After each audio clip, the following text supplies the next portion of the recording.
Ça fait partie de notre État et ça fait partie de nous. On ne peut pas s'en passer. Donc, toutes ces institutions nationales, publiques ou privées, ont le devoir d'alphabétiser leurs membres et de participer à l'effort national d'alphabétisation dans l'une des langues nationales.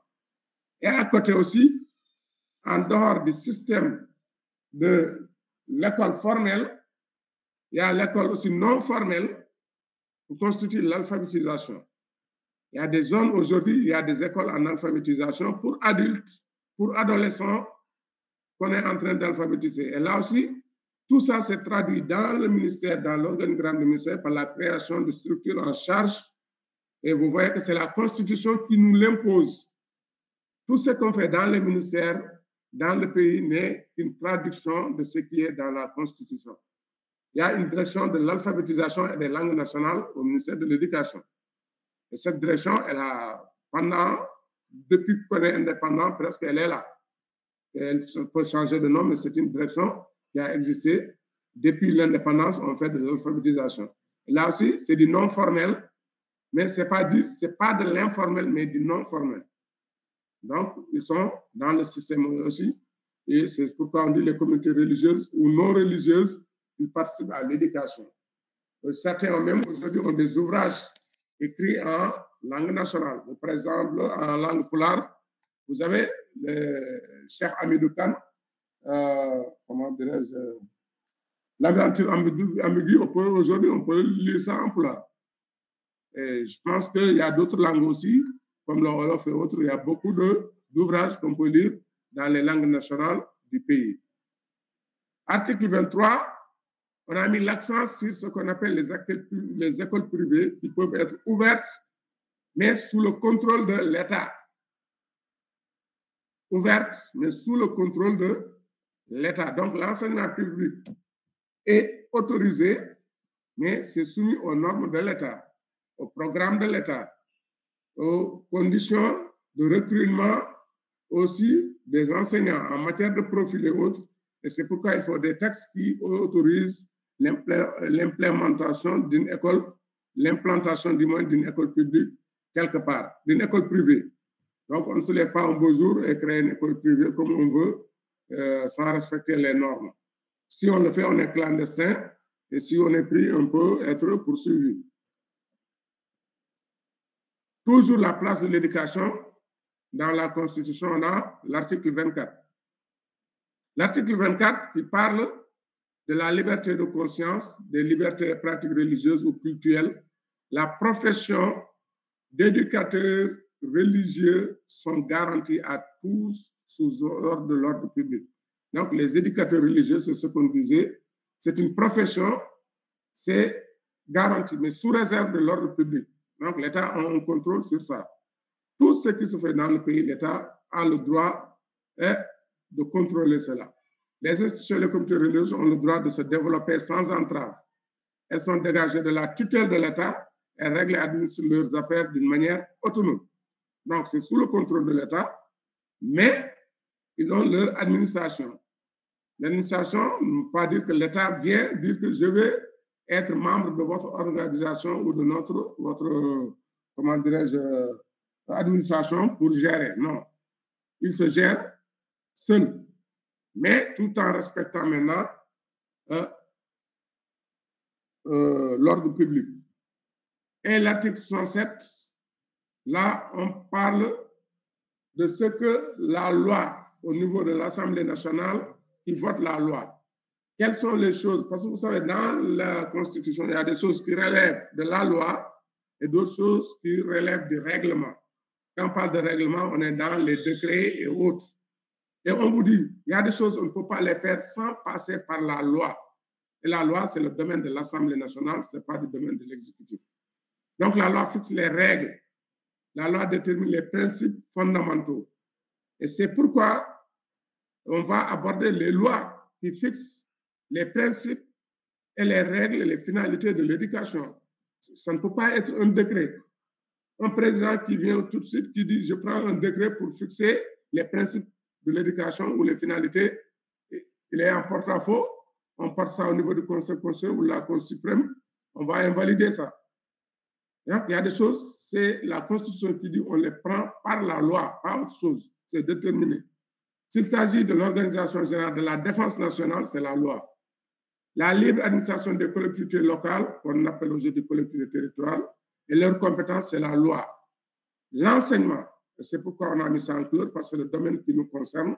L'enseignement aussi, ses principes, ses finalités sont fixées par une loi. Donc, et tout le reste qui est fixé, le régime de rémunération des agents de l'État, comment ils sont payés, etc. et autres. Donc, le droit syndical, le droit à la sécurité, le droit du travail, c'est par la loi. Ce qui nous intéresse ici, c'est surtout montrer aussi que l'enseignement est à un tel niveau qu'on ne peut pas prendre ces textes. Maintenant, c'est à la loi. À partir de la loi, on va tirer des décrets. Donc, l'enseignement aussi pour dire que la Constitution donne une place importante à l'enseignement de l'éducation et la formation dans le domaine de la détermination des lois qui déterminent les principes fondamentaux. Donc, au même titre que la défense nationale, donc la libre administration des collectivités, l'enseignement aussi est déterminé par une loi. Maintenant, j'ai mis TD, consigne. Bon, on ne va pas le faire tout de suite, c'est juste attirer votre attention sur qu'on peut, après avoir visité la Constitution du Sénégal, après avoir lu la Constitution du Sénégal, on peut demain, dans un cadre autre, choisir la Constitution d'un pays quelqu'un et la comparer avec celle du Sénégal en matière d'éducation. Peut-être toutes les constitutions n'accordent pas la même importance ou la même valeur ou le même point de vue par rapport à l'enseignement, par rapport à l'éducation de leur pays. Donc, ce réflexe-là, on vous l'installer chez vous pour demain, quand vous étudiez un système éducatif, parce que chaque pays a son système éducatif. Puisque chaque pays a son système éducatif, commencez à étudier ce système d'abord par la Constitution. C'est la Constitution qui détermine, comme on dit, tout ce qui se fait dans un pays. Donc, il faut voir la place de l'éducation par rapport à la Constitution. Donc, voici un petit tour par rapport à la place de l'éducation et de la formation dans la Constitution. Et c'est un premier point d'organisation du système éducatif. N'oubliez pas le point, ça porte le présentation du système éducatif sénégalais. Donc, le point de départ du système éducatif sénégalais, c'est la Constitution. Parce que c'est la Constitution qui va déterminer maintenant tout le reste. Tout ce qu'on fait, on essaie d'appliquer la Constitution. Parce qu'après la Constitution, on a les lois. Après les lois, les décrets. Après les arrêtés. Après peut-être les circulaires pour expliciter, etc., etc. Donc, vous voyez que du point de vue constitutionnel, on vous dit qui doit prendre en charge l'État, du moins l'enseignement ou l'éducation, l'État et les collectivités publiques, l'État et les parents, ainsi de suite. Il y a possibilité d'avoir donc aussi du privé, du communautaire. Tout ça, c'est la Constitution qui l'autorise.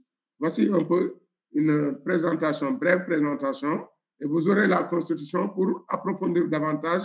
Et demain, vous pouvez comparer ça à d'autres constitutions. Et si on vous demande aussi, on peut vous donner un pays, voir quelle est la part de l'éducation dans ce pays-là. Il faut commencer par la constitution de ce pays, voir quels sont les points réservés à l'éducation et comment ils les réservent.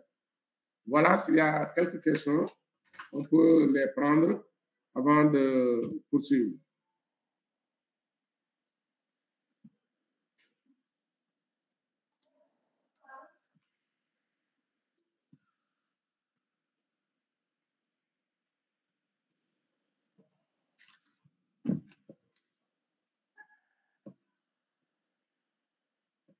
S'il y a quelqu'un qui veut prendre la parole, c'est libre, il peut parler directement, puisque les gens ne se bousculent pas encore.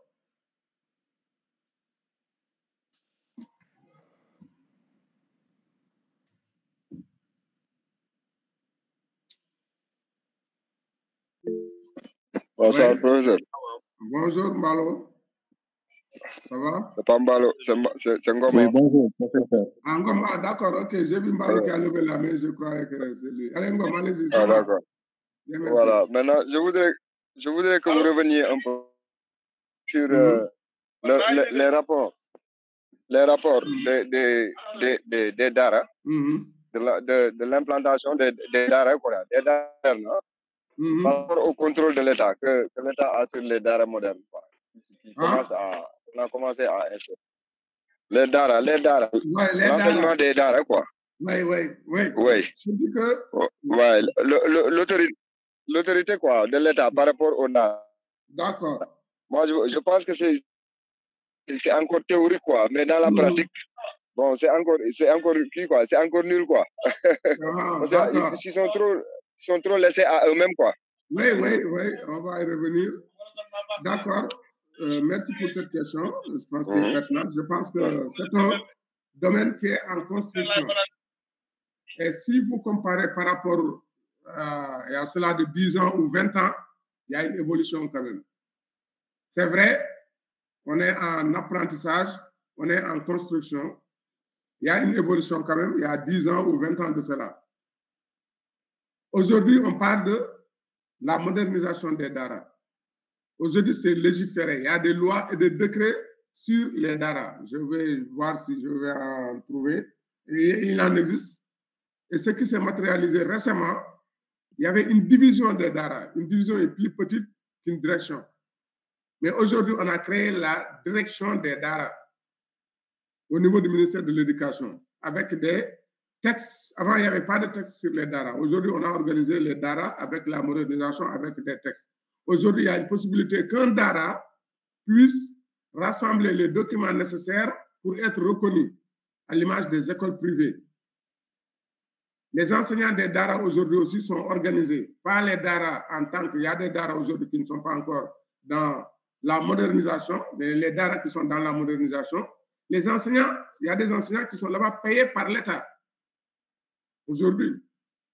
Et même dans les recrutements, récemment, on avait lancé pendant les vacances, je pense, il y a quelques mois de cela, un recrutement de maîtres Coranti à partir du ministère de l'Éducation, avec des diplômes exigés. En tout cas, il y a un certain nombre de choses, de critères qui évoluent, qui sont pris en charge par l'État. Et il y a des gens qui ont commencé aussi à avoir des formes de programmes dans les DARA alliés apprentissage et études. Il y a des français à l'intérieur, des ateliers et la modernisation. Certes, c'est pas encore trop poussé, comme vous le dites, mais il y a eu des avancées par rapport aux années précédentes. Vraiment, il y a eu des avancées. Et essayez de voir, je pourrais, peut-être on n'a pas le temps, vous demander de faire une enquête dans votre zone avec un dossier de DARA à présenter. Est-ce que je ne vais pas passer à ça même pour l'évaluation de cet examen? Cette fois-ci, à présenter un dossier sur une problématique. Que vous allez faire vos enquêtes, vérifier et souligner ce qui marche, ce qui ne marche pas et ce que vous en pensez. Djedjou, d'accord. En tout cas, je suis en train de voir cette fois-ci pour l'examen, est-ce que je ne vais pas vous libérer pour aller sur le terrain, vraiment sur le terrain pour voir ce qui se passe réellement et présenter un dossier là-dessus. Merci. Il y a Mbalo qui avait levé la main, je pense. Oui. Allez-y. Voilà, merci. Je voulais juste dire que par rapport à ce premier jet, votre première intervention, le problème c'est que la Constitution, elle est là, elle est claire, elle est nette. Mais le problème, c'est comme notre camarade l'a dit, c'est la pratique, quoi. En fait, c'est l'application des textes qui fait défaut. Dans le maslaha, dans le laxisme, ce qui fait que finalement, c'est pas leur valeur, entre guillemets, quoi. Parce que vous parlez également des DARA ou de manière globale? Non, moi, je ne parle pas des DARA. Je parle de la Constitution. Tout à l'heure, vous avez votre intervention à porter sur la Constitution, n'est-ce pas? Oui. D'accord. Ce que vous dites, c'est de manière théorique. Je dis donc l'application qui... Oui, l'application. Ça, je pense que chaque jour vous entendez. Nous, on est du côté de l'éducation uniquement, pour le moment. On parle de la Constitution, mais la place de l'éducation dans la Constitution. Il y a d'autres éléments, bon, qui, je ne dis pas, c'est dans sa globalité, la Constitution, mais ce qui nous concerne, nous, c'est l'éducation et la formation par rapport à l'enseignement. Mais je pense que dans l'enseignement, quand même, il y a moins de problèmes parce que la Constitution aborde aussi les volets politiques. Chaque jour, vous entendez les politiciens revendiquer, marcher même contre des principes qui sont annoncés par la Constitution et qu'on est en train de bafouer. Ça, vous l'entendez. Pour dire qu'il y a des éléments annoncés dans la Constitution aussi qui, comme on dit, qui ne sont pas respectés. Ça, c'est un texte. Mais du point de vue de l'éducation et de la formation, je pense que là, il y a moins de problèmes par rapport à ce qui est dans la Constitution et ce qui est dans la pratique. Dans la pratique, on a les écoles. On a dit que la Constitution, l'éducation et la formation, en dehors des parents ou bien en plus des parents, et l'État et les collectivités publiques soutiennent les parents. Ça, c'est effectif. Il y a des écoles partout. On dit en tous lieux aussi. Je pense que même s'il y a des zones où il y a des problèmes d'éducation, c'est aujourd'hui par rapport à l'indépendance au début, partout, dans les plus petits coins reculés, surtout aujourd'hui avec les collèges et lycées de proximité, je pense qu'il y a des avancées. Partout, les universités aujourd'hui, l'éducation est garantie quand même. Et du point de vue ça, quand même, je pense que ça marche. Il y a plus de choses qui marchent ou qui ne marchent pas par rapport à ce que dit la Constitution, à l'éducation et la formation. J'ai dit l'éducation et la formation. Maintenant, point de vue autre, je pense que... par exemple, les libertés, vous voyez, chaque jour, les gens revendiquent pour dire que c'est la Constitution qui nous accorde telle liberté. On a le droit de marcher, on a le droit de faire des sittings, et ainsi de suite. Bon, c'est toujours des revendications. En État aussi, c'est comme ça, c'est dynamique. Parce que ce qui fait avancer les choses, c'est aussi les revendications, le respect des principes, etc. Oui, allez-y. Ouais, le fond de ma... Vous ne m'avez pas permis de terminer. Vous avez intervenu avant. Ce qui m'a inspiré dans cette question, c'est surtout par rapport aux écoles privées. Vous avez fait cas de ces écoles privées tout à l'heure. Et je me disais qu'il y a beaucoup d'écoles privées qui ne respectent pas un peu les normes. C'est là où je voulais en venir, quoi. OK. D'intervenir et réagir. D'accord. Donc là aussi, c'est un pan de l'éducation, un pan. C'est vrai, il y a beaucoup de problèmes dans les écoles privées, dans leur implantation, dans le respect de la réglementation. Il y a des écoles non reconnues, des écoles clandestines. Il y en a des écoles clandestines parce que quand on n'a pas de papier d'autorisation, parce qu'il y a deux types, et pas deux types, un processus. Il y a l'autorisation, ensuite la reconnaissance. Il y a des écoles même non autorisées. Ça, c'est des clandestins. C'est comme quelqu'un qui fait un bar qui n'est pas autorisé, qui n'a pas de licence. C'est ce qu'on appelle les taxis clandestins, qui n'ont pas les papiers qu'il faut pour... Bon, ça, c'est un phénomène aussi. Je ne le légitime pas, mais dans tous les secteurs, vous avez des choses qui sont clandestines, qui ne sont pas normales. Je n'approuve pas, je ne dis pas que c'est normal. Là, si c'est le rôle de l'État de réglementer. Dans le transport, vous allez avoir des clandestins.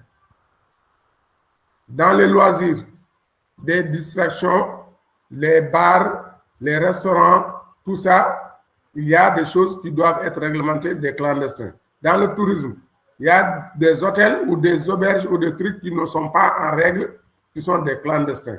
Dans le sport, même chose. Donc, partout où vous allez, il y a des choses, des fois, qui ne sont pas respectées.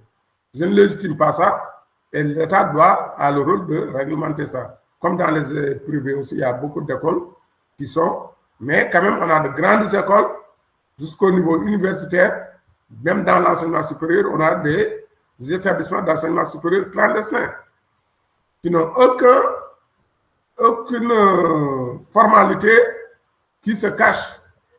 Et aujourd'hui, les étudiants qui sont dans ces établissements, des fois, ont des problèmes par rapport au diplôme qu'ils y obtiennent.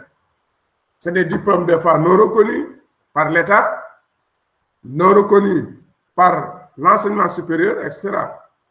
Et l'État a le droit de contrôler ces gens-là pour qu'ils n'encaissent pas, qu'ils ne fassent pas de préjudice à beaucoup de populations. Mais là aussi, les gens sont en train de réglementer quand même. Il y a eu des avancées.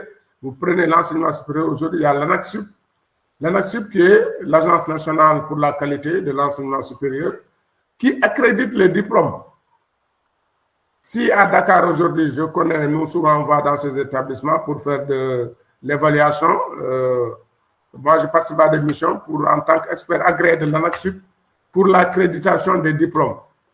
Peut-être même le diplôme que vous faites ici, je ne dis pas qu'il n'est pas valable, il n'est pas peut-être accrédité par l'ANAQ-Sup. Ça, il faut demander à votre, comment dirais-je, parce qu'il y a des diplômes, s'ils ne sont pas agréés par l'ANAQ-Sup, c'est reconnu au niveau de l'université, mais il y a des choses qui peuvent manquer. Vous allez à la fonction publique, il y a une commission pour le reclassement et l'équivalence des diplômes. Parce qu'il y a des enseignants aujourd'hui qui obtiennent un certain nombre de diplômes, ils veulent être reclassés à une hiérarchie plus élevée que la tienne, que la sienne du moins, là où elle était. Vous êtes instituteur, vous avez un certain nombre de diplômes master. Si vous allez déposer ce diplôme-là au niveau de la fonction publique, par exemple, pour être classé hiérarchie A1, sans passer, comme on dit, par le système de diplôme, comment dirais-je, de diplôme pour avoir un diplôme professionnel, KM, CM, etc. KS du moins. Donc, on peut être la hiérarchie à B ou bien qui est demandé à être... attendez, s'il vous plaît, le faible là, je branche.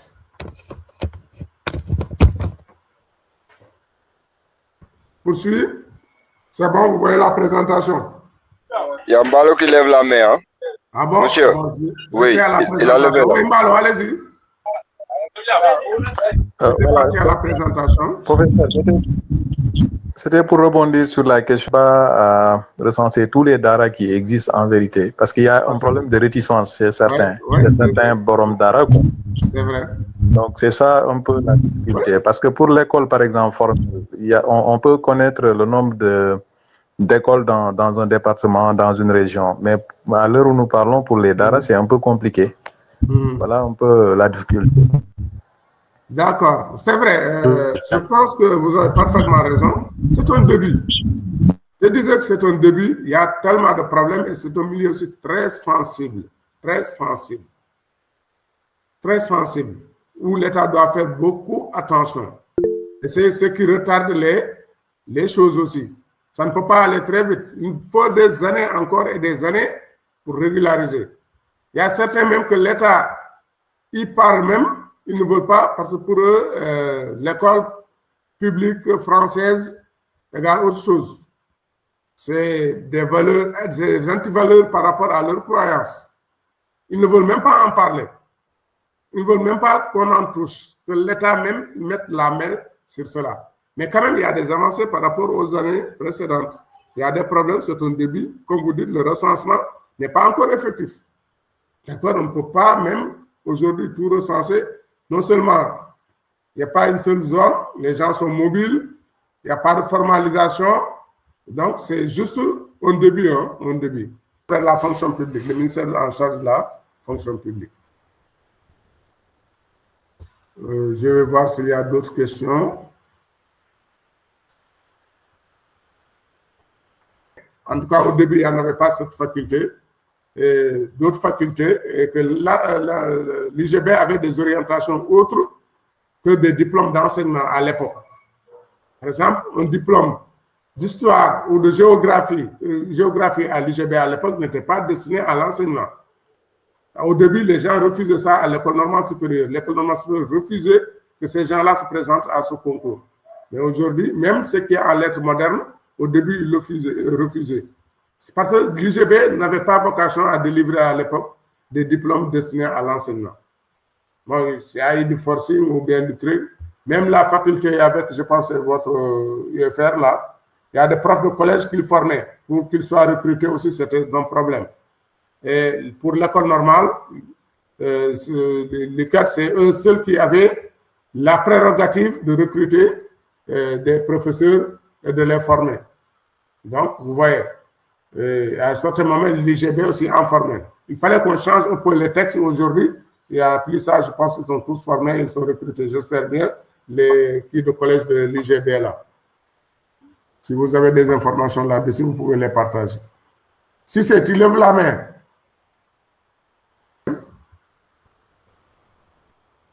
C'est bon, vous voyez le diapo? Oui, ça apparaît. Ah, ça apparaît. Bien. Ouais. Donc, après la Constitution, on a dit que dans la Constitution, il y a certains domaines qui relèvent de la loi, dont l'enseignement. Et c'est ce qui explique que la loi, par définition, fixe les principes fondamentaux dans un domaine déterminé et renvoie maintenant à des décrets le soin de préciser les modalités d'application.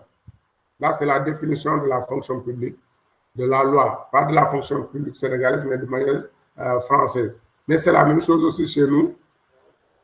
Et cette loi détermine les finalités de l'éducation. Et dans la loi, il y a ce qu'on appelle les lois d'orientation, qui ne sont pas des lois tout court, qui ont une supériorité sur les lois tout court. Loi d'orientation, vraiment, c'est une loi d'ordre général qui oriente. Qui parle de finalité, parle aussi d'orientation.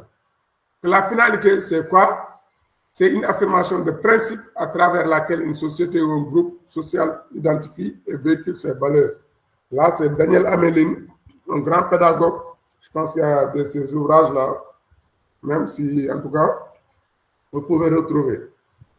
Et dans ces lois, aujourd'hui, quand on a quitté la Constitution, puisqu'elle a énoncé les principes de certains domaines qui sont de la loi, comme l'éducation, il y a eu des lois d'orientation. Exemple de loi d'orientation, on a la loi 91-22 sur l'éducation nationale et la loi aujourd'hui aussi d'orientation 2015-01 sur la formation professionnelle. Bon, on va y revenir. La loi 91-22, on va voir, ce n'était pas la première loi du Sénégal en matière d'orientation de l'éducation. Donc, à l'indépendance, la première loi de l'éducation, d'orientation de l'éducation, c'est la loi 71-36. Peut-être que certains, en tout cas, connaissent. C'était la première loi d'orientation 71-36. Et le contexte, c'était après la crise de mai 1968. Et vous voyez qu'en mai 1968, du Sénégal à d'autres pays, il y a eu des mouvements, surtout dans les universités. Il y a eu des grèves longues, des mouvements vraiment violents. On arrive, tout le monde, même ceux qui n'étaient pas nés en 68, ont connu, en tout cas, ont entendu cette histoire, et ça est dans les documents, la crise de mai 68. Après cette crise, je pense qu'à cette crise même, on avait fermé l'université avec Senghor. Il y a des facultés, l'université ou bien des départements comme philo et sociologie, je pense qu'on avait fermé. Croyant que c'est des trucs de révolution et autres. Donc, c'est la loi du Sénégal indépendant, la première loi 71-36. Et dans cette loi, elle a voulu marquer une rupture avec l'école coloniale française dont les objectifs n'étaient plus adaptés à nos réalités et orientations. Donc, jusqu'après les indépendances, c'était la loi coloniale en matière d'éducation aussi. Les programmes étaient bâtis sur les lois coloniales. Donc, même aux indépendances ou avant les indépendances, c'était le programme français, des lois françaises qui existaient. Même au début des indépendances, nos anciens, en tout cas, ont étudié sur les programmes français, qui disaient, des fois, les gens même entendaient parler, nos ancêtres, les gens disent de rester des leçons pour dire, nos ancêtres, les Gaulois, etc. Et il restait des leçons des Sénégalais qui disaient, nos ancêtres, les Gaulois. Donc ça, c'est du point de vue, en tout cas, de l'école coloniale. Et cette loi a voulu marquer une rupture. Bon, je ne sais pas si je l'ai ou non. Je vais chercher, mais à l'époque, je l'avais dans mes archives. Mais je sais que les lois suivantes après, je suis sûr que je les ai. Je vous enverrai ça juste après la présentation. Donc, retenez que la première loi d'orientation du Sénégal indépendant, c'est la loi 71-36, donc en 1971, qui a voulu marquer une rupture, du moins avec l'école française.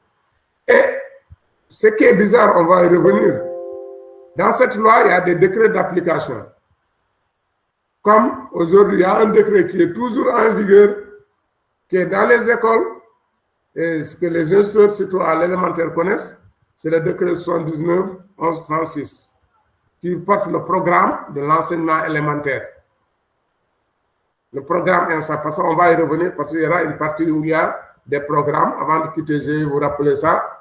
Il y a un tableau vide que j'ai laissé, que vous allez essayer de remplir, de renseigner avant les prochains cours. Donc, après la loi 71-36, on a dit que la loi maintenant doit avoir ses décrets d'application.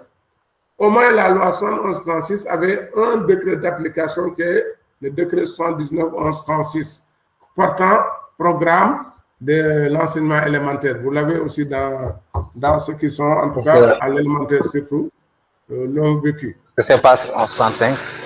Hein? Est-ce que c'est pas 1165? Oui, 1165, dis-moi, je me suis trompé. 79, 1165, voilà. 65, oui, c'est ça. Voilà, c'est oui, 1165. C'est ça. Et là, vous avez le programme dans toutes les écoles et autres. On va voir maintenant. Ce programme aussi n'est plus actuel par rapport à ça. Il y a un problème juridique qui se pose même. Et on va y revoir tout de suite quand on aborde les autres lois. Après, c'est la loi 71-36. Il y a eu la loi 91-22. Là aussi, en 1981, il y a eu ce qu'on appelle les États généraux de l'éducation et de la formation, les assises historiques. Les gens sont réunis pour dire qu'il faut réfléchir, reformater l'école. Et il y a eu ce qu'on appelle les assises de l'éducation et de la formation.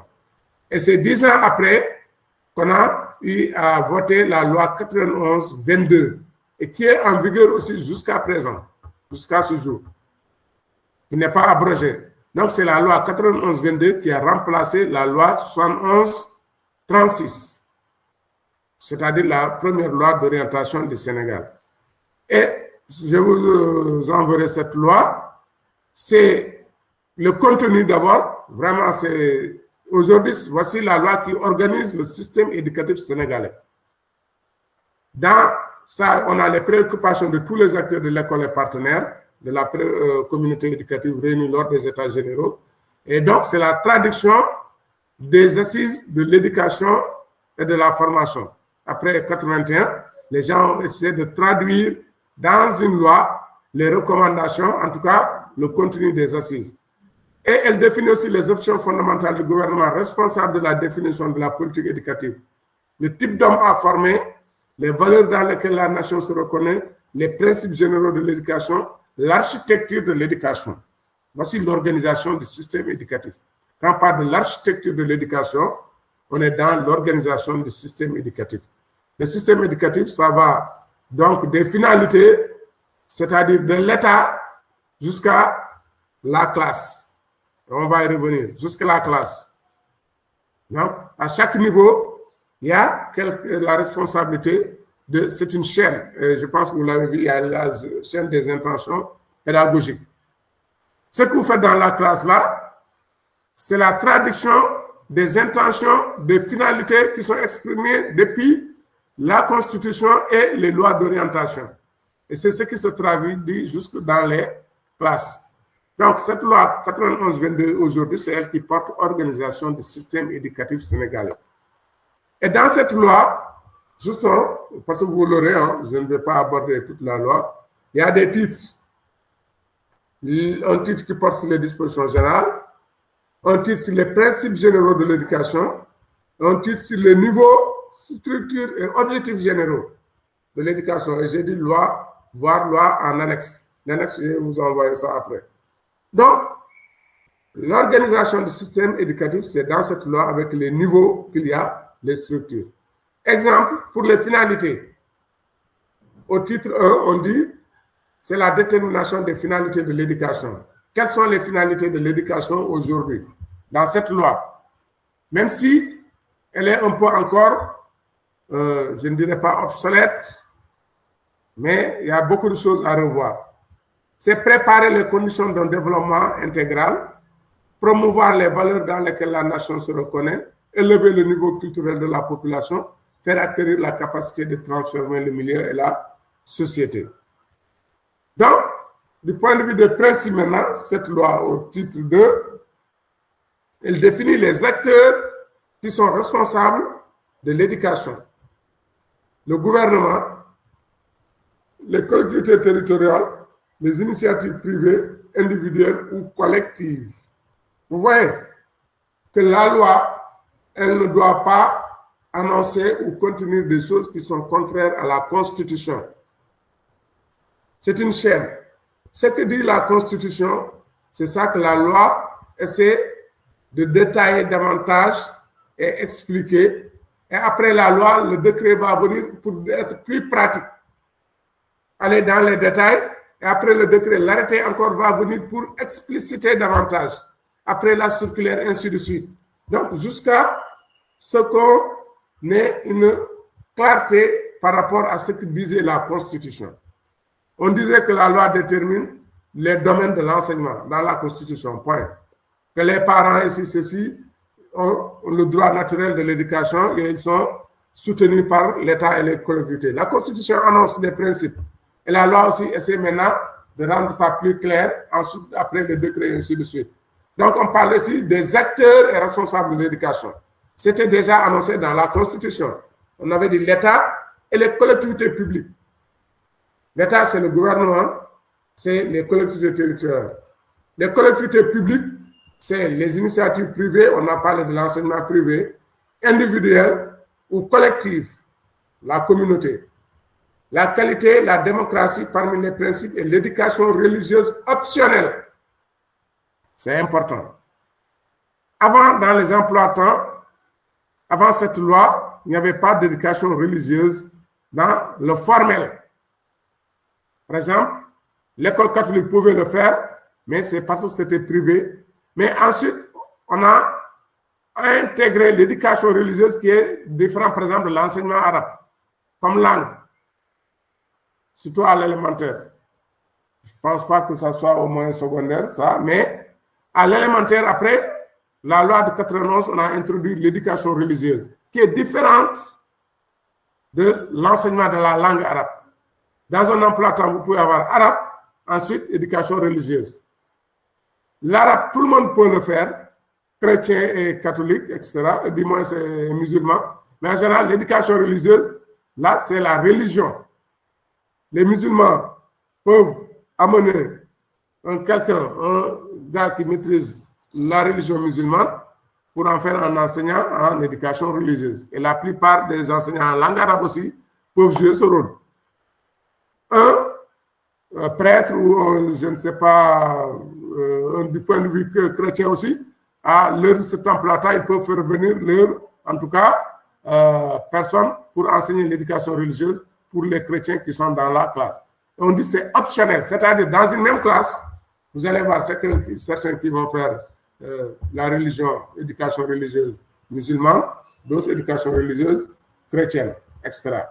Donc c'est optionnel en fonction de la croyance de la personne. On ne l'impose pas à toute la classe.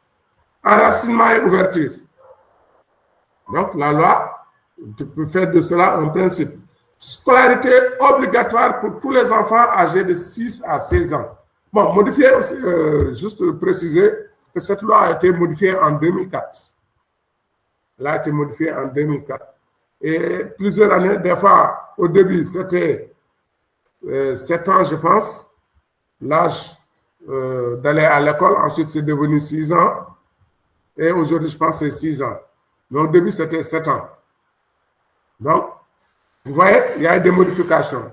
Et la scolarité obligatoire aussi, en 2004, il y a eu une scolarité obligatoire de 10 ans pour tout enseignant, pour tout enfant. Donc, on ne doit pas sortir de l'enfant en principe ou le renvoyer du CI à la 3e. On dit que c'est obligatoire. Mais il y a un problème d'application aussi de ce principe. Il y a un problème d'application de ce principe. On ne devrait pas renvoyer en tout cas un enfant si les 10 ans ne sont pas complets. 6 ans à l'élémentaire, 4 ans au moyen. Ça fait les 10 ans. Donc, ce sont les 16 ans dont on parle. Donc, jusqu'à 16 ans, l'enfant ne devrait pas, en principe, sortir de l'école. Et ça devrait être une obligation, mais cette obligation, on ne peut pas le faire parce que aussi, on n'a pas les moyens. Vous allez en France, ton enfant, on le surveille. À l'âge d'aller à l'école, s'il ne vient pas, on va le prendre. Ou on va prendre les parents pour les condamner ou bien que ça. Ici, combien d'enfants ne vont pas à l'école? Jusqu'à même les retenir pendant 10 ans. Or, on dit que l'éducation, la scolarité est obligatoire. C'est le principe. C'est ça que vous disiez, c'est théorique. Ça aussi, c'est théorique. Hein? Le principe est là, il est annoncé dans la loi, mais l'applicabilité n'est pas effective. Je ne dis même pas que ceux qui sont là-bas ne doivent pas être renvoyés avant 10 ans, mais il y a même des enfants qui traînent dans la rue.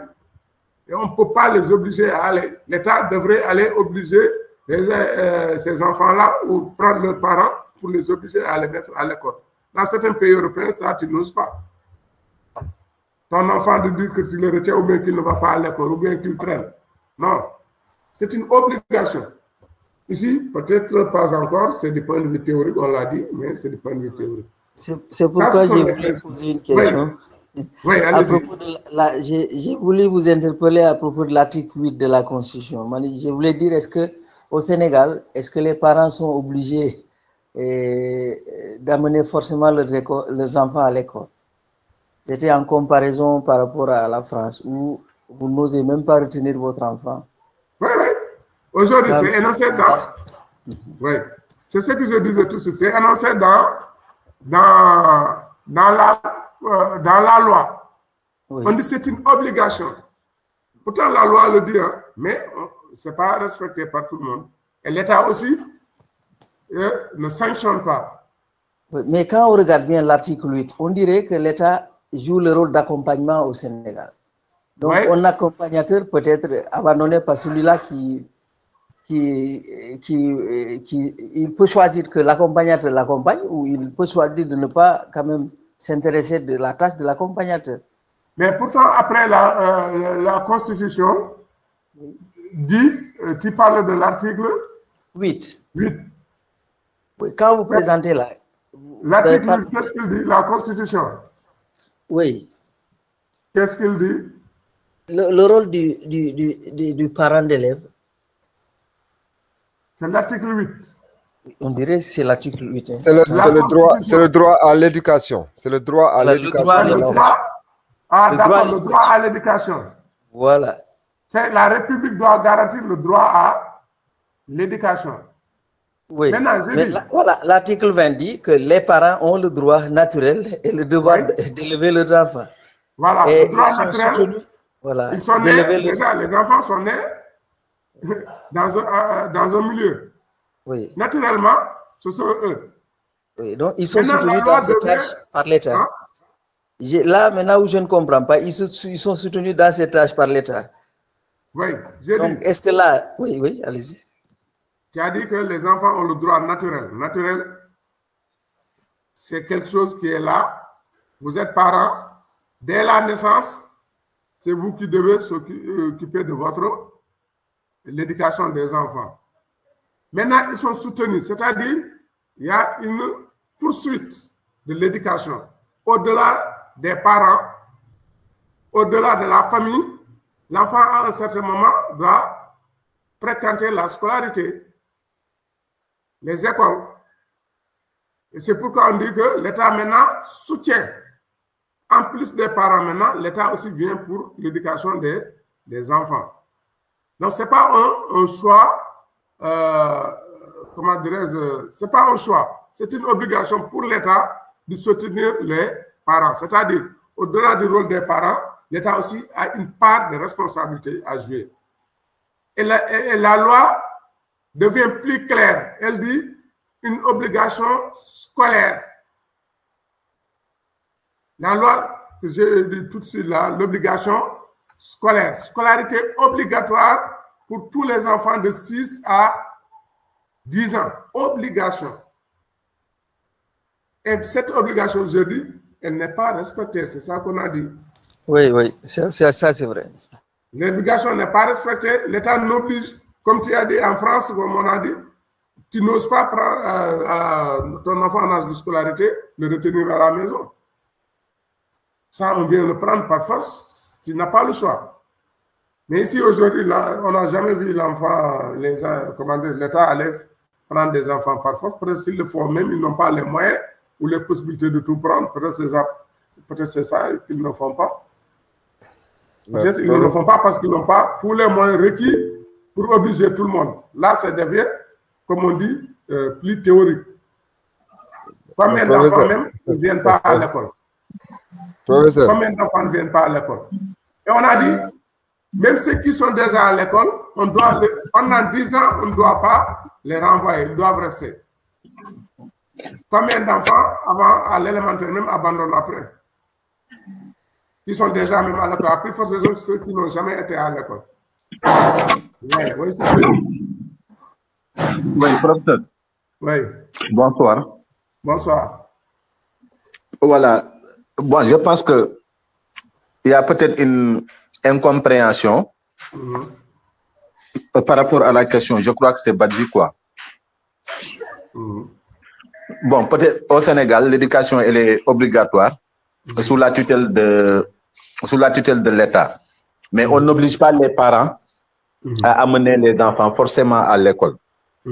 Par contre, au niveau des établissements, il y a cette obligation qui est appliquée. On te dit que tu n'as pas le droit de renvoyer l'élève de l'école jusqu'à l'âge de 16 ans. Même si l'élève arrive en 6e, avec des moyennes de 7 pendant 4 ans, vous êtes tenu en tant que chef d'établissement et le conseil de classe de retenir l'enfant à l'école. Jusqu'à ce qu'il ait 16 ans. Maintenant, l'autre problème aussi, bon, on a le choix, quoi. Là, c'est pas trop clair dans la législation sénégalaise. Parce qu'il y a différentes sortes d'éducation. Vous l'avez évoqué tout à l'heure avec les DARA et on a commencé la formalisation des DARA. C'est une sorte d'éducation. On ne peut pas, par exemple, obliger un parent à prendre son enfant et à l'amener directement, obligatoirement à l'école française. Voilà. Ça, c'est culturel, c'est social, etc. Donc, on ne peut pas le faire. Mais l'État crée toutes les conditions pour que les enfants soient scolarisés. Et je prends l'exemple de la scolarisation des filles, la SCOFI. Maintenant, pratiquement dans tous les établissements, avec les campagnes de sensibilisation qui ont été organisées, dans toutes les écoles pratiquement, le taux de fréquentation des filles est plus élevé que celui des garçons. Voilà. C'est pourquoi il faut aller vers la SCOGA. Je disais, il faut aller vers la SCOGA, quoi, la scolarisation des garçons. Oui, voilà.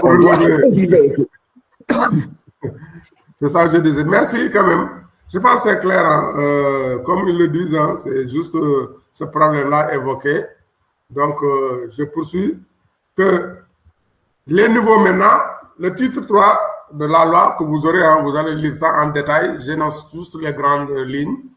Là, c'est l'organisation du système éducatif et les objectifs généraux. Donc, le système éducatif sénégalais est organisé en cycle fondamental, cycle secondaire et professionnel, un enseignement supérieur. Donc, des structures d'orientation scolaire et professionnelle et de l'éducation spéciale, partie intégrante du système éducatif. Bon, on va y revenir parce que aujourd'hui, on a un système hybride. Dans cette loi 91-22, il y avait, ça concerne tous les types d'enseignement. Il y avait l'enseignement général de l'éducation nationale, l'enseignement professionnel, technique et professionnel, cette loi avec le ministère de l'enseignement technique et de la formation professionnelle, et l'enseignement supérieur. Cette loi, qui n'est pas abrogée jusqu'à présent, c'est pour tout ce système éducatif, de l'enseignement général à l'enseignement professionnel et l'enseignement supérieur. C'est le secteur, c'est ce qu'on appelle le secteur de l'éducation et de la formation. On va y revenir quand on aura présenté le PDF ou le paquet. Donc, c'est le secteur. C'est la loi 91-22. Or, la loi 91-22 n'a jamais eu de décret d'application jusqu'à ce jour. C'est ça le paradoxe. J'ai oublié de le souligner. Cette loi 91-22 n'a jamais eu de décret d'application jusqu'à ce jour. Or, les lois, ce sont les décrets d'application qui vont faire que c'est pourquoi cette loi, elle est hybride. Vous allez à l'enseignement élémentaire, vous avez le décret 79-11-65 qui porte sur les programmes qui ne devraient être plus en vigueur, puisque ce décret était l'application de la loi 71-36. Or, cette loi 71-36 a été abrogée et remplacée par la loi 91-22. Donc, le décret de 79 ne devrait plus faire partie de l'arsenal juridique du système éducatif sénégalais pour des programmes. Mais jusque-là, il est en vigueur. C'est un paradoxe. Bon. Maintenant, la loi 2015, la dernière née de l'enseignement professionnel, a eu, je pense, tous leurs décrets d'application sont publiés. Les apprentissages, on a dit la particularité, ils sont pris en compte. Ils ont des projets aujourd'hui pour former des apprentis, les maîtres d'apprentissage, c'est-à-dire ce sont les patrons de ces ateliers-là, de mécaniciens, de menuisiers, etc. Il y a la formation professionnelle continue, les travailleurs, les jeunes en recherche d'emploi, les chômeurs.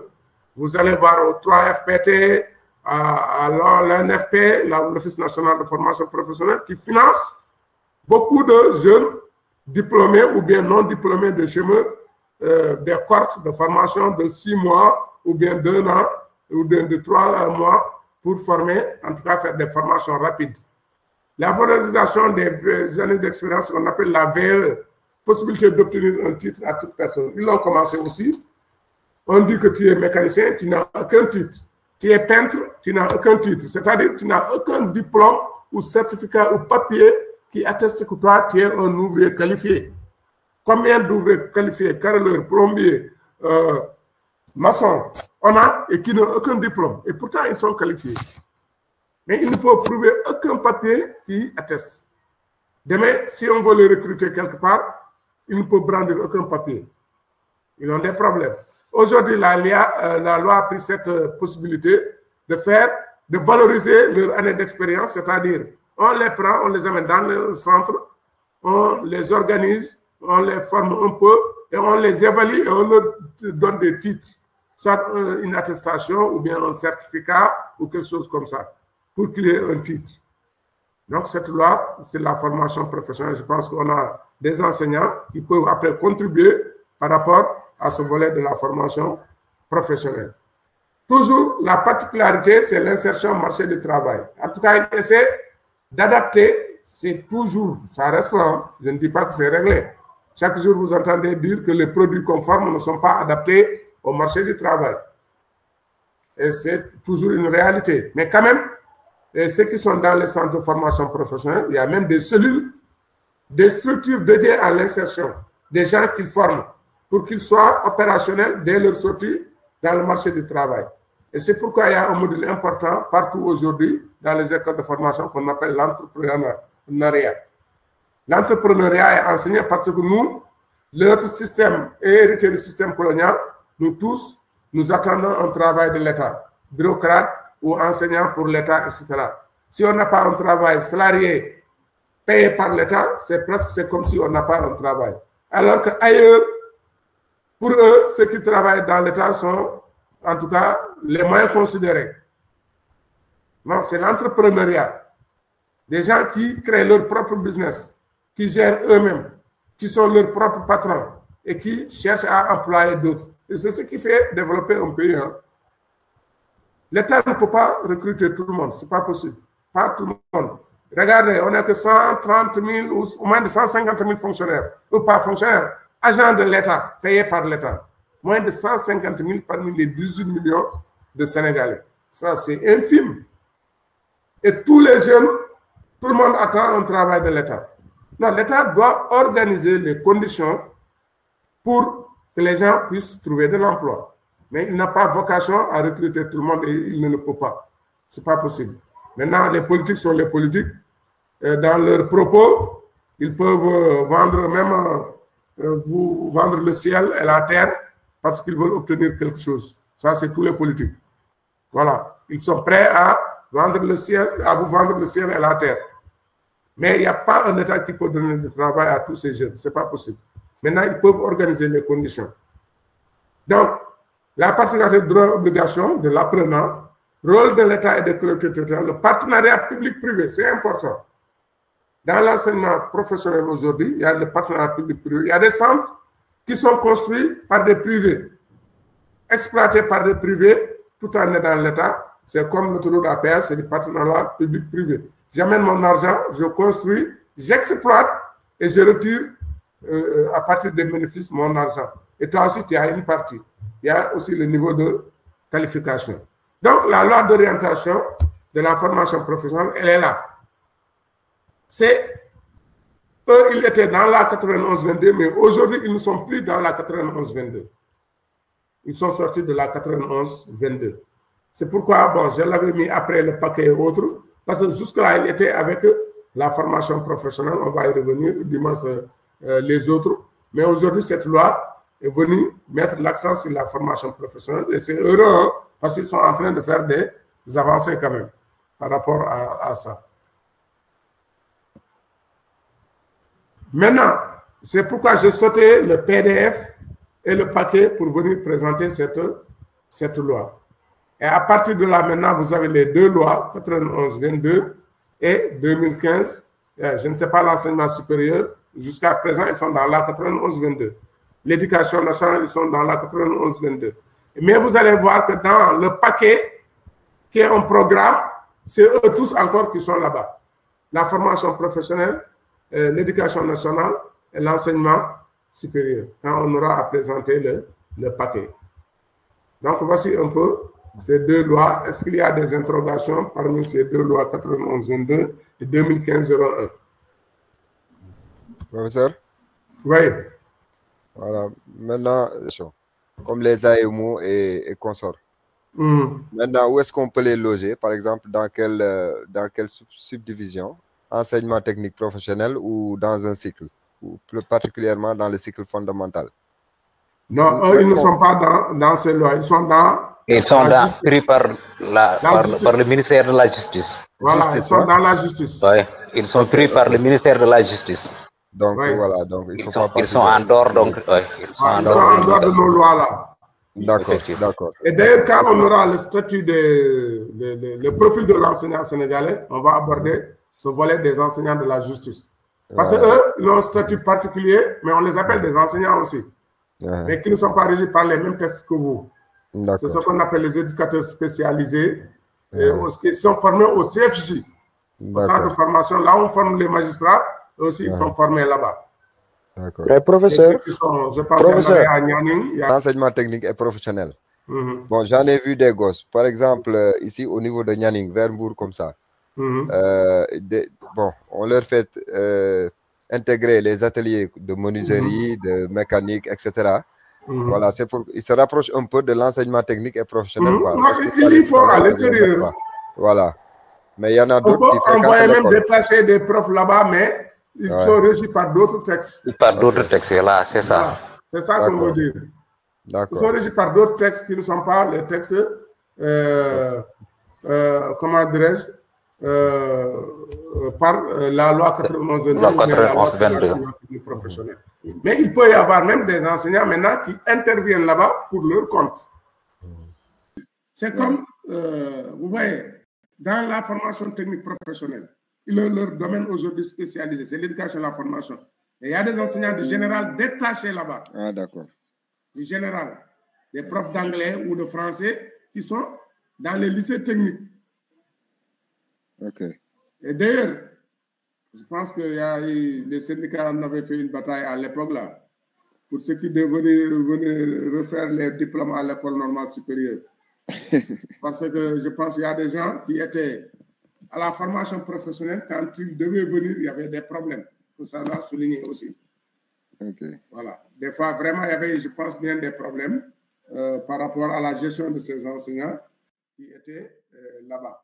Parce qu'il y a des enseignants, par exemple, qu'on recrutait avec un budget qui faisait, par exemple, la comptabilité et autres dans l'enseignement technique professionnel, ils voulaient faire la formation diplômante au niveau de la FASTEF. Or, la FASTEF ne prend pas ces gens-là en compte. Eux, ils ne font pas de comptabilité d'enseignants, ils ne forment pas d'enseignants, comment dirais-je, dans ce domaine. Or, la formation diplômante concernait ces enseignants-là.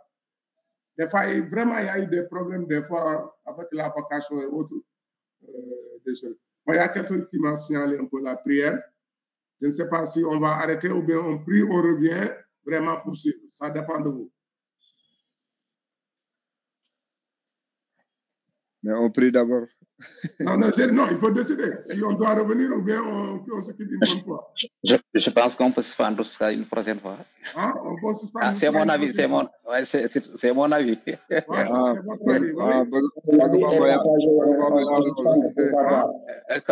Comment?